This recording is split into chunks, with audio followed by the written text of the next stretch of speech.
Hi tout le monde, on se retrouve pour une vidéo un peu particulière vu que c'est un DIY spécial Halloween. J'ai décidé de vous montrer comment je faisais mes petites potions de sorcière pour mon décor. Évidemment, il y a des tutos vachement mieux faits sur YouTube, mais j'ai voulu faire quelque chose de pas du tout sophistiqué, avec des choses qu'on trouve facilement chez soi. Donc ça explique la simplicité des potions. De plus, ça ne va pas être des potions glauques puisque j'aime bien le côté doux, le côté mignon des décors de sorcières et d'Halloween.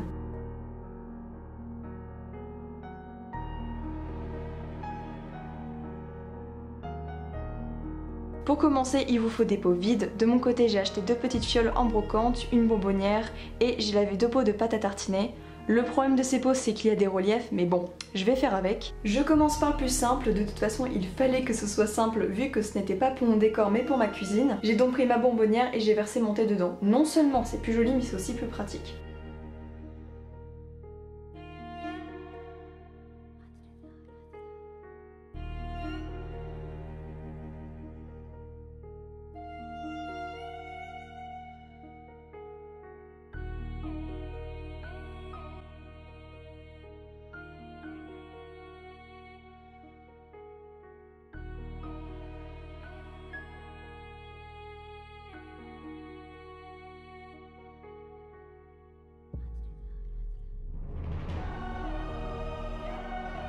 Ensuite, j'ai fait hors caméra mon étiquette ou label, comme vous voulez. J'ai tout simplement pris une feuille d'imprimante que j'ai badigeonnée de peinture. Vous pouvez aussi prendre du thé ou du café. J'ai brûlé les bords et j'ai écrit dessus avec de l'encre de Chine pour être sûr que ça ne bavera pas. Vous pouvez aussi trouver vos labels sur internet comme je l'ai fait pour le reste. Faites attention à bien badigeonner votre étiquette de colle sur tous les coins, sur tous les rebords pour éviter que votre feuille se décolle sur les coins. Parce que ça, on veut vraiment pas.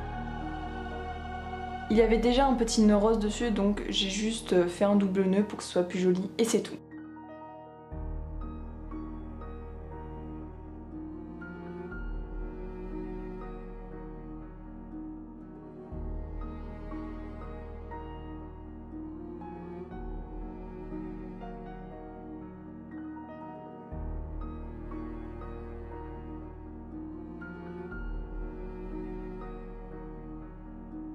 On passe ensuite à ma petite potion de larmes de dragon. Comme je l'ai dit précédemment, j'ai imprimé des labels que j'ai trouvés sur internet. Ceux que j'ai utilisés pour cette vidéo, je vous les mets en barre d'infos.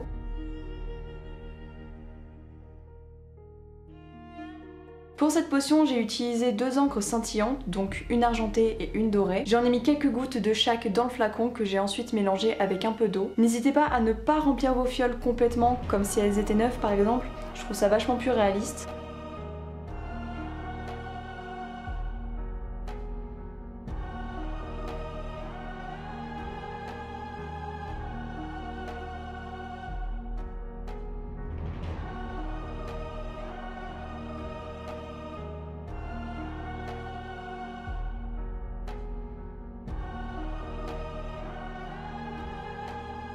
Après avoir collé le label, j'ai rajouté un petit ruban rouge en haut du flacon et une petite cordelette.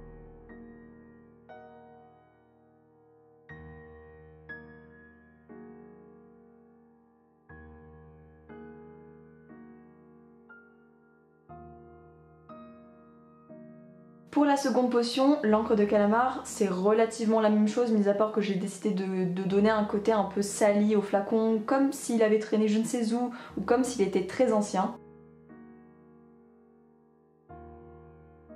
Pour ce faire, j'ai utilisé de la peinture marron, donc que j'ai étalée partout avec mes doigts et un chiffon. Ça peut être de l'aquarelle en tube, ça peut être de l'acrylique, ça peut être de la gouache.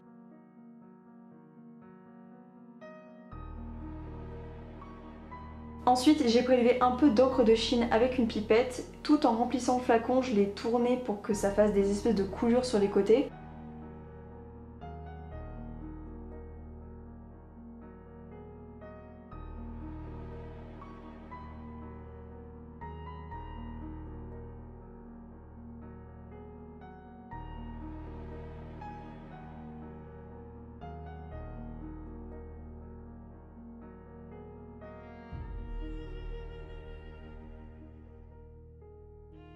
Puis vous connaissez la chanson, le petit label et le petit nœud.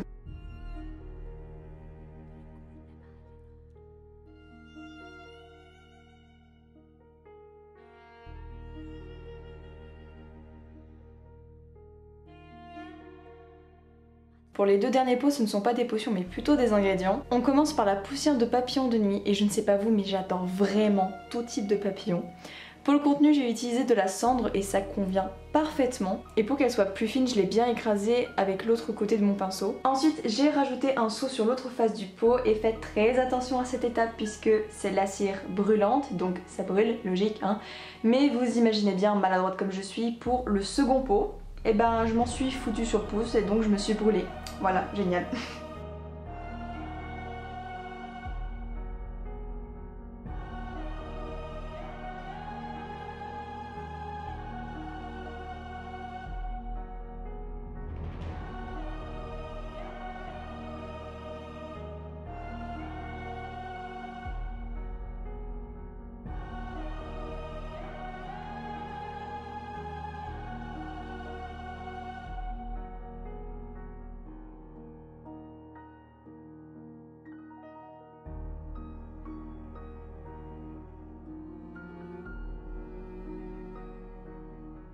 Après avoir collé le label et mis le nœud, j'ai passé un peu de doré sur le seau pour le faire ressortir et pour le rendre plus joli. Généralement ce type d'accessoire c'est vendu avec justement le kit pour faire les seaux.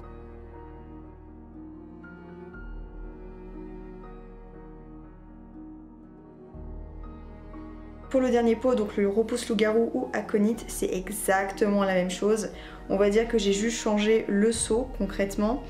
Et à la place de l'aconite, j'ai dû mettre du lichen parce que j'avais absolument rien de violet chez moi. Je ne suis absolument pas satisfaite de celui-là, je pense que plus tard je vais apporter beaucoup de modifications à ce petit pot là, notamment je vais changer le lichen parce que j'aimerais quelque chose de violet à l'intérieur pour que ce soit un minimum vraisemblable. Et je mettrai des couleurs de cire de bougie un peu partout.